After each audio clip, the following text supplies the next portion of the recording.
지금 현 상황 보면은 문재인 정부가 개각을 했잖아. 내각을 개편했을 때 다시 한번 강행 인사에 대한 논란이 떠올랐어. 하지만 언제까지나 내각을 구성할 수 있는 거는 대통령의 권한이고 의회는 권고밖에 할 수가 없죠. 야당이 반대를 하고 있는 사람을 굳이 안 쳤단 말이야. 자유한국당이 너무 또라이 같은 짓을 많이 해서 그들이 제기하고 있는 반대가 정말 이것이 합당한 반대인지 합당한 견제인지 알 수가 없어요.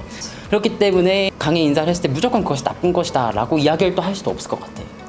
그리고 강경화 장관 딸이 어떤 부정 입학을 했대요. 그것 자체가 그 사람의 능력을 깎아먹진 않거든요. 그렇기 때문에 저는 용인될 수 있다고 생각을 합니다. 그리고 능력이 있는 사람들은 이제 도덕적 흠결이 있는 경우가 많단 말이야. 그래가지고 일단은 네. 훌륭하지만 정치를 멀리하는 사람들이 정치 일선에 나와주셨으면 좋겠어. 훌륭한 이제 신진 인재들을 양성할 필요가 있지. 그리고 그런 말이 돈단 말이지. 막 박근혜 정부와 문재인 정부에서 강행한 사람들의 수가 같다라고 하는데 그냥 이렇게만 숫자로 하면 안 되는 게 야당들이 발목 잡기를 정말 사사건건 그래 약간 그런 거 있다니까. 왜 책장을 왼쪽을 넘기시죠? 좌파네요. 뭐 이런 거 한다고. 그런 거 하면 안 된다고요. 그치? 그래서 그 숫자만 갖고 그런 지적을 하는 거는 옳지 않아.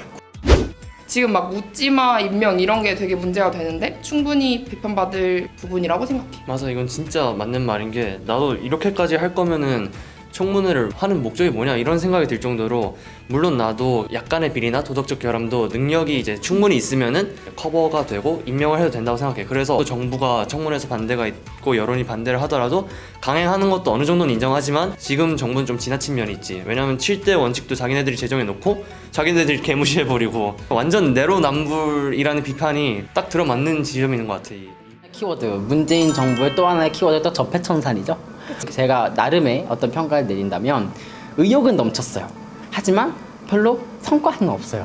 물론 2년밖에 안 지났어. 윈스턴 처칠이 와도, 내가 존경하는 우리 윈스턴 처칠이 오셔도 이게 안 된다고요. 2년 갖고는 안 돼. 그래서 어떤 판단하기 조금 이르긴 하지만 뭔가 진행되고 있다는 느낌이 별로 안 들어.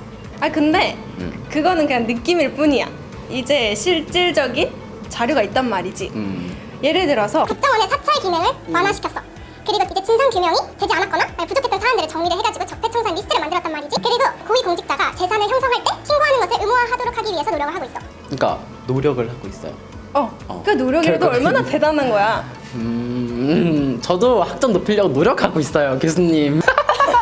저도 진짜 여기 들어와서 세상에 공부를 했는데 티가 안 나는 학교는 정말 처음인 것 같아요. 어쩜 이렇게 다들. 불필요한 활동비나 예산을 줄여서 세금이 새나가는 것을 방지하고 있어. 하지만 정말 그게 방지되고 있어? 응. 정말? 응. 서울시 같은 경우에도 버스 준 공영화 한다고 했을 때 그거 지원금 다 줄줄 새나간다고 이틀 전에 뉴스 봤는데. 그렇니? 네, 있잖아요. 내가 이틀 전에 뉴스를 안 봤거든. 그게 문제가 아니잖아.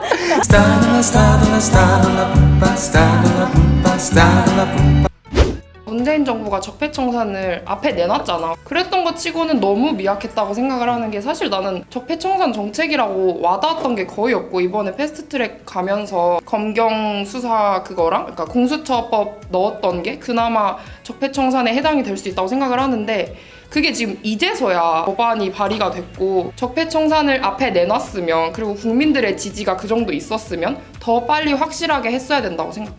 내가 기대했던 이제 시원한 적폐청산은 전혀 이루어지지 않고 또 그 방향도 약간 잘못되고 있는 것 같아. 적폐청산이라는 명목하에 자기들 입맛에 맞지 않는 부분들을 좀 거르고 정부 운영을 맘대로 하게 하려는 그런 정당한 명분으로 활용하는 게 강한 것 같아. 그래서 좀 나는 많이 실망하고 있는 입장이야.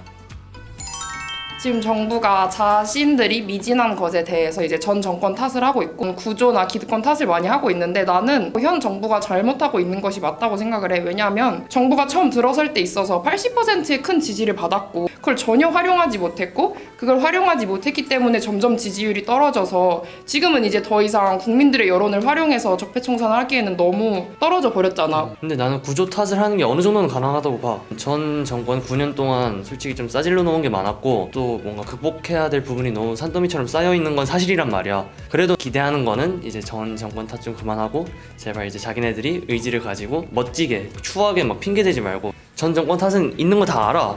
근데 굳이 본인들이 막 나서가지고 이게 전 정권 때문에 못했어요 질질 짜는 건 좀 그렇다 이거지. 확실하게 해줬으면 하는 바람입니다. 정부가 어떤 비판을 받으면 자꾸 전 정부 탓을 하잖아. 일만의 어떤 그런 영향이 있다고 하더라도 이제는 의지적으로라도 그 전 정부의 비참한 수렁을 좀 벗어났으면 좋겠어. 이제는 전 정부가 없었으면 도대체 무슨 별명을 댈 수 있을지 정말 감도 안 잡혀. 대통령 임기 2년째부터는 전 정부를 탓하면 안 된다고 생각을 해. 나도 1년째까지는 전 정부가 이런 문제를 만들어가지고 현재에 이런 문제가 있다라고 말할 수는 있는데 2년째부터는 그런 말을 하면 안 돼요. 입을 키. 점수부터 다시 주는 건가? 저는 10점 만점에 8점. 잘했고 잘하고 있고 잘할 거야. 뭐 눈물가요. 저는 10점 만점에 6점 드리도록 하겠습니다. 일단 왜 항상 팔은 안으로 물론 굽지만 너무 굽었어요. 막 이렇게 될 것 같아요. 그러니까 그 조금 이렇게 좀 펴세요. 이제 이렇게 하시면 되겠습니다.